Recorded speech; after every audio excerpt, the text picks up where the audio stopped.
sourcing of product and materials. So we've had a wide range of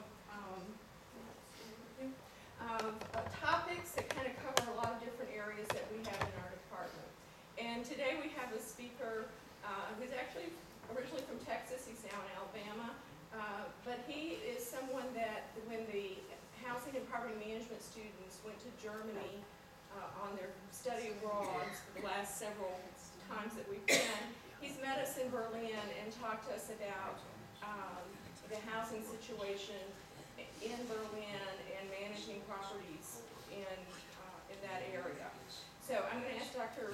Goss to give a little bit more of an introduction to him, and we'll have time for some questions, and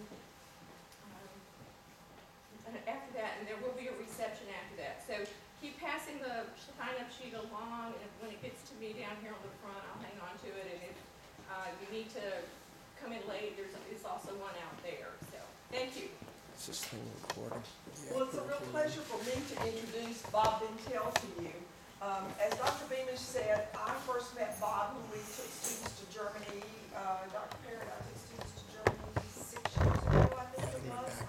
And I was introduced to him through people I knew at the National Apartment Association. They said, if you're going to take people to Germany, then you need to make sure that we get you connected with Bob Bentel so he can show the students the German market and what's happening in terms of property management in Germany. But Bob is not from Germany. He is from New Orleans and currently lives in Alabama, part of the year, and has done a lot of work in Texas and Florida. He graduated from Loyola University both with a Master's of Business Administration, with an undergraduate degree, and then a Master's in Business Administration. Went to Florida and formed a partnership, Epoch Properties in Orlando, Florida, and there he developed apartment communities to the southeast, including underwriting, construction, and management. He co-founded Epic Management in 1976, and he grew their third-party management business to 10,000 units, and then founded the Development Corporation in 1981 and expanded the development and the management to other parts of the southeast. Epic Development Corporation was purchased by Greystar, and many of you in here are familiar with Greystar, in 1995, and he went to work for Greystar as a regional VP in Dallas, so he's familiar with that Texas market. And then he joined Archon Goldman Sachs in 2000 as VP of Asset Management. And he was responsible for 16,000 units at that time. But from 2004 to 2013, he was transferred to the Archon Group Deutschland, which put him into Munich and Berlin primarily. And there his responsibilities included underwriting, acquisition, asset management, capital expenditure, deployment, property management, and asset disposition for over 170,000 units in several different apartment portfolios. And it was quite a cultural experience when the Southern boy met Germany, right? So with that, I'm going to let Bob Bentel tell you a little bit about his experiences both in property management and the cultural experience. And we'd like to give Bob, he's got sons and daughters that are Gators, and they're Aggies, and Mustangs, right? Okay, from SMU. And so we want to give him a warm Hokie welcome.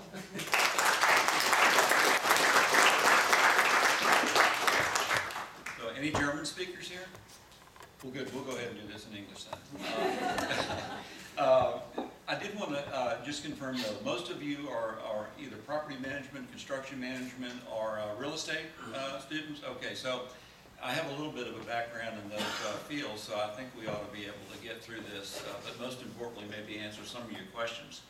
I started off with this city map of the 16 districts of Berlin, just to sort of put this whole thing in perspective, because this was my introduction to, although I was in Germany in the 60s in the Army. This was my introduction in the business venue. And if you could just sort of anticipate a line from the northwestern part of Pankow all the way down to the Treptow-Kopenick, that's the former East Berlin. And the rest of it is the western Berlin city. As you know, the wall came down in 1989, and so it's been quite a while now that the city has gone back. The other thing that people don't really realize is that when the wall went up, separating the city, the wall went around all of the western part of Berlin. West Berlin was really an island in Germany. The closest Western German border to West Berlin was a good 100 kilometers or so away. So it was really, a Western enclave in a communist state. So we're just going to move on now, and I wanted to start off with the overall German housing market, and then we'll get back to the specifics of Berlin. Berlin has a population now of about almost 84 million now. It's gone up a little bit in the last year. It's the largest nation in Europe population-wise, by far. I mean, if you take a look at France and Spain and some of the other large countries, I mean, England as well, is probably in the neighborhood between 35 and 50 million people. So Germany is really a very large, very densely populated. If you could actually take the entire country of Germany, and it fits easily within Texas. From southern to northern border in Germany, it's maybe about 750 miles after you convert from kilometers. In Texas, it's 1,600 miles from the south to the north, from Brownsville, Texas, up to Amarillo. So when you think of the population density in a territory that small, that's why public transportation and a lot of other social services work so well, because of the dense population as opposed to the United States that is just so incredibly large. The population is slowly declining in Germany, and that's because if we were only what I would call Native Americans and immigrants, in this country, we would probably be aging just as fast. The truth is, we have so much in-migration that our population in the States is still growing and predicted to grow substantially in the years, but very low in-migration in Germany, and I think the average age in Germany is well over 55. So it's the people are getting old, and guess what? Even though healthcare is improving, people still check out eventually, and that trend is really accelerating in Germany. On the other hand, households are projected to rise because a lot of the young people now are having single person households, and there is some growth in births in some of the middle class families, and so that's causing people to move around and start new households. There was also during the financial crisis, in 2008, 9, and 10, there was a lot of doubling up because there were some problems with unemployment and other things, and now that's sort of mitigated, and so households are growing.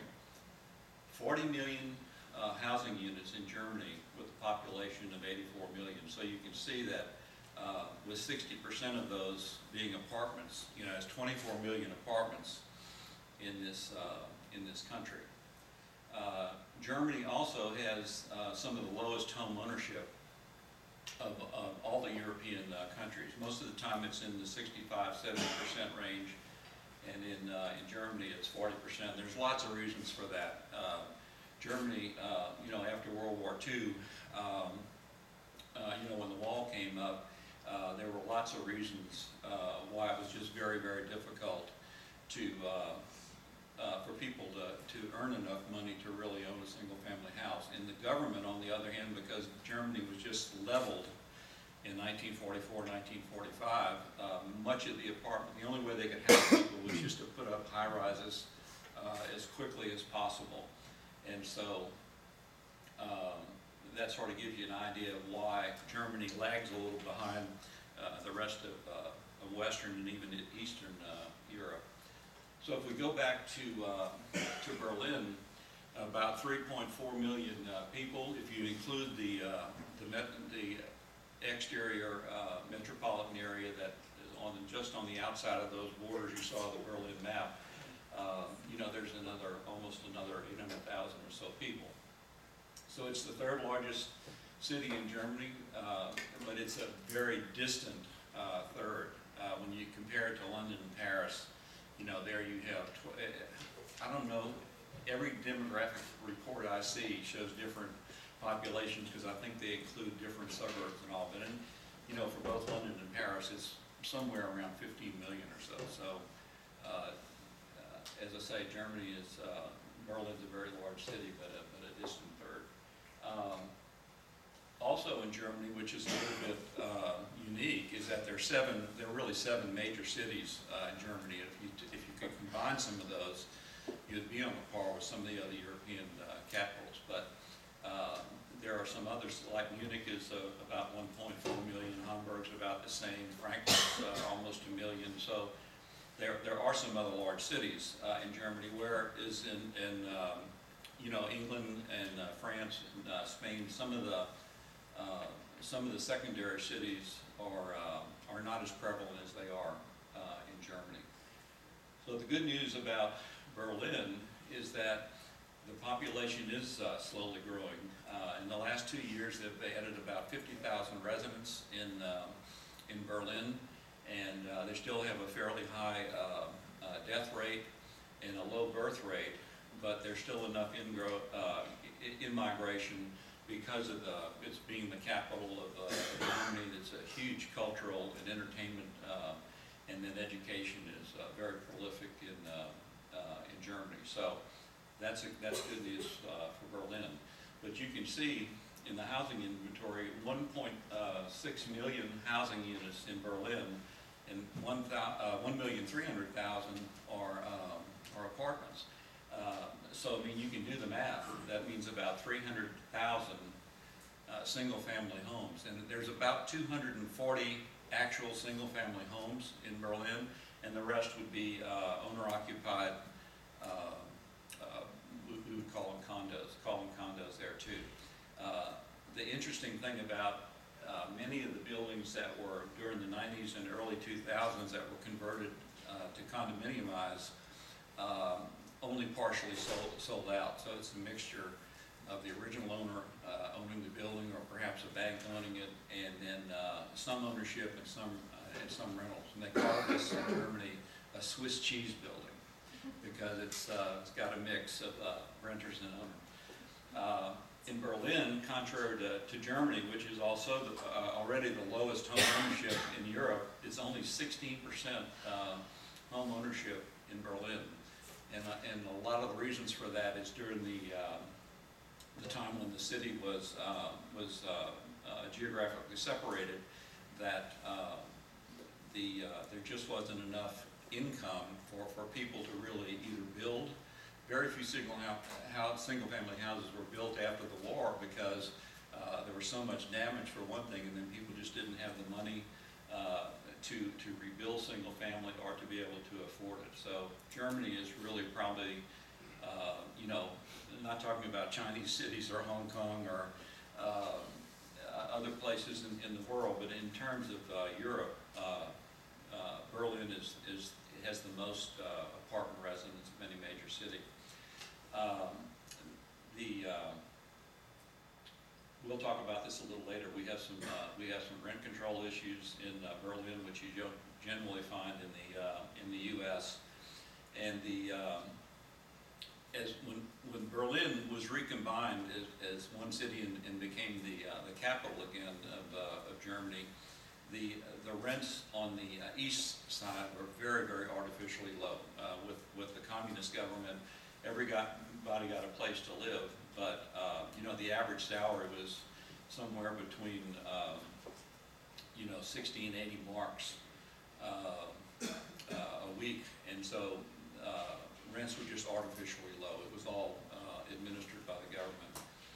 And there's also, until recently, historically pretty high unemployment in Germany, as in many of the Western European certainly Eastern European nations. So all of those things help to put a downward pressure on rents, and we'll see a little bit more about that as we go on.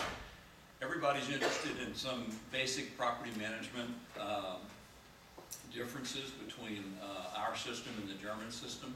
Let me proceed this by saying it was a great cultural shock when I went to Germany. I'd already been in the business for 30 plus years. Thought I knew how to manage property, and got over there, and it was amazing how some of the basics were the same, but it was substantially different in terms of how we manage, plan, and supervise our properties and what's provided over there. So let's just take a look at occupancy first. And the vacancy. Well, we tend to have pretty high occupancies. That's variable because we have building spurts. For instance, in Dallas now we're doing 40,000 new units under construction. It's maybe comparable in size to Berlin. Berlin's only doing about 5,000 units. So you can see that that's why our rents, because when the market get overbuilt, our rents drop.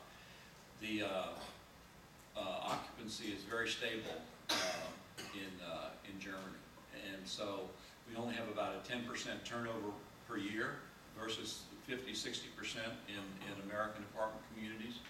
So our rents can go up rapidly if markets are tight. In Germany, they tend to remain pretty stable because the occupancy in Germany, for most of the time I was there, it was between 94 to 97% occupancy. Now it's closer to, in Berlin, it's over 98%. And so, but the rents aren't rising as quickly as we'd like because of the Mietspiegel, the rent mirror that regulates how fast rents can grow.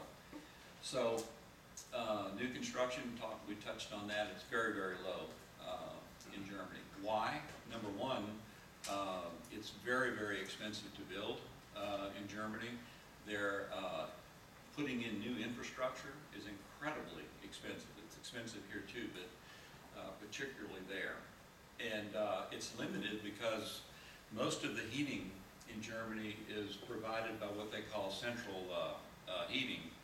And it's these massive natural gas, oil burning, and some coal furnaces that produce power, and it's piped throughout the city in underground insulated pipes, and the buildings tie into that. So capacities are limited, so you have to get special permits. Sometimes you have to pay additional infrastructure costs to increase output from these heating stations and so forth. So it's not that new housing isn't needed, it's just, it's very unaffordable, and the European governments, this also goes for, in some cases England, France, and Spain as well, the governments can't afford to do more subsidized housing. They just don't have the money.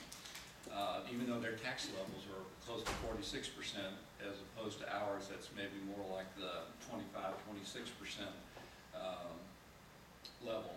Operating expenses in the U.S., as you know, you pay $600 a month. Well, I don't know where you can rent for $600 a month, but let's say you $850 for a one-bedroom apartment. That includes the operating expenses. You're paying part of the insurance, the staff, the landscaping, and all those other things. In Germany, most operating expenses have to be reimbursed by the tenant. So let's say in Germany you rent a flat for and I forgot to mention this before, the average size of an apartment unit in Germany is 60 square meters. And the math is real easy. You can just pretend it's 10 square feet to a square meter. It's actually 10.6, but it's easy to do the math if you just convert to 10 square feet. So if you're paying, let's say 600 euros, which would be somewhere around $850 for a one-bedroom apartment. On top of that, you have to add, on average, another $2 or €2.50, 2.5 euros on top of the rent for the operating expenses. And each year, that's the accountants and these property management companies or the owners have to do a reconciliation. And if the expenses average less than that, you get a little refund. In many cases, they go up, so then the tenant has to kick in an additional amount. you have to be careful when you compare U.S. rents to European rents, that operating expenses are added to the base rent. Amenities, you all know what the garden apartment situation is here, and some of the high rises that have been refurbished and all, well fit out kitchens, all kinds of amenities, swimming pools, and all that. In Germany and most of Europe, it's very, very basic. It's specific to Germany that most owners and property managers don't provide a full fit-out kitchen. By law, you're required to provide a range and a sink, and that's it. It's up to the tenant if he wants a dishwasher or a microwave or cabinetry, which everybody, you provide that yourself. And most of the people that move, as infrequent as it is, they take those things with them. Some of the new modern stuff, which we'll see some pictures of in a little bit, some owners are starting to put in kitchens. But the law in Germany prescribes that if you put extra amenities in, then the landlord's responsible for it. So if the landlord gives you a microwave or a refrigerator or puts in cabinetry, if a door falls off or the thermostat doesn't work, the landlord has to fix it. And that's not part of the operating expenses that get billed back. So that's why it's pretty sparse, really. And we'll also see some pictures of bathrooms. One of your students, Dr. Goss, said to me, and it was a new, fully refurbished, brand new bathroom. She said, "This looks like the best hospital bathroom I've ever seen." And it's because they're so stark. They're clean and spotless, but it's just white. That's it, white tile. No shower curtain, no shower bar, no mirror, no light fixtures, nothing. It's just bare basic. That's another thing. You provide your own light fixtures, including ceiling fixtures in Germany. Parking, you couldn't have an apartment complex, except maybe in Manhattan, I guess, without really adequate parking, and it's generally free. In Germany, it's very limited. Most of the time, it's street parking. Some of the new buildings have some underground parking, but almost in all cases, when it's a reserved parking space, whether it's surface or underground or above ground, it's an extra fee. In Germany, I paid 80 euros a month for a parking spot. In Germany, it was 260 euros for one parking space. So it's quite expensive over there. In the U.S., you can go out in the country and build an apartment complex, and I saw some of those between here and Roanoke, and you just get on the highway and you go to work or whatever. In Germany, because of the parking situation, particularly in the inner cities, I mean, infrastructure is just incredibly essential, and that's what really determines location preference in really much of Europe, is being able to have access to public transportation. Leases, here, you know the deal. We do 6 to 12-month leases. In Germany, there are no leases. It is legally possible to have a lease, but it's very, very, very rare. Most of the time, you sign a lease saying that you're responsible for certain behavior and so forth, but there's no term. That's what I mean by unlimited. And when I managed those 16,000 units that in the Dallas area that Dr. Goss mentioned, we had 60 to 65% turnover, and we just always had 6-month leases. My average tenant in the 65,000 units in Berlin was 19 years. That was the average. People just don't move. They make this investment in where they live. They don't like to, it's very, very difficult to say move from Berlin to Munich or Frankfurt or Hamburg and even find an apartment. And for sure it's going to be double the price that it was in Berlin. On-site staff, that this is, well, we normally, for anything over 100 units, we probably have some like 4 people to 6 people or more on a large multi-building site. Germany, generally no resident staff.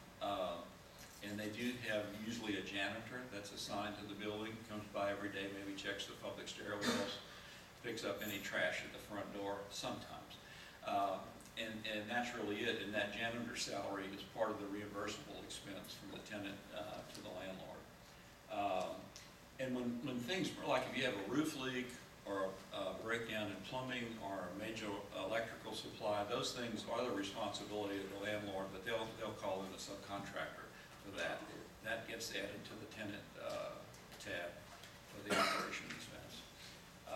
So it's really quite different not to have on-site staff. One of the things we were able to do in the 10-year period was on some of the larger quarters, we were able to actually put a desk and a light bulb and do some on-site leasing and do some advertising, but those were not permanent offices. They were just open sometimes for leasing activities. We talked a little bit about amenities before. The exterior amenities, generally you will only find a playground. It'll be like a little sand lot or a mulch lot with a couple of kiddie rides.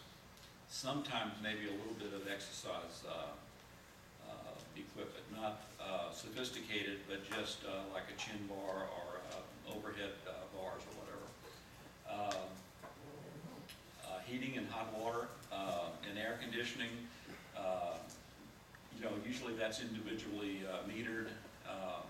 In Germany, the trend is now to individually metered, but it's all provided by central supply. The heating is, as we mentioned. And it's not really a very efficient system. It's efficient from the heating plant to the building, but there are lots of different ways about these buildings are of different ages, have different plumbing systems, and sometimes like you can have a person that lives on the fourth floor of or the top floor of a building, and he benefits from the rising heat from the tenants below. He can keep his heat turned off, and so what's caused the individual metering is that people would say, hey, I didn't even turn on my heat and I'm getting charged so much, and now they've, a gentleman that Rosemary and I know worked for, it used to be Viterra Energy here, now it's the ISTA, ISTA, and they're providing meters, so people are starting to get billed for what they actually use. Virtually no air conditioning. In Germany, it's really not needed. And marketing is starting to come of its own over there, but because of the high occupancies, there's not this competitive, print and all these different websites. The main website in Germany, which you can, if you want to just peruse it, you can just, it's www.immoscout24. And it's very much like RentNet or the Apartment Guide or the website. We have 6 of them here. They have basically that one over there. So we'll probably get some questions on that. What I wanted to do is show you some building types. In Berlin and most of the large cities in Germany, you find what we call just the traditional high-rise. And now, most of the buildings I'm going to show you here are I think they're all post-war. They were built beginning in the very early 60s through the late 90s. And we'll see some other buildings that are 5- and 6-story walk-ups that were built in the late 40s and 50s. And those are the ones that were just, for you construction people, just the typical tilt wall, very mundane, very plain, very cookie cutter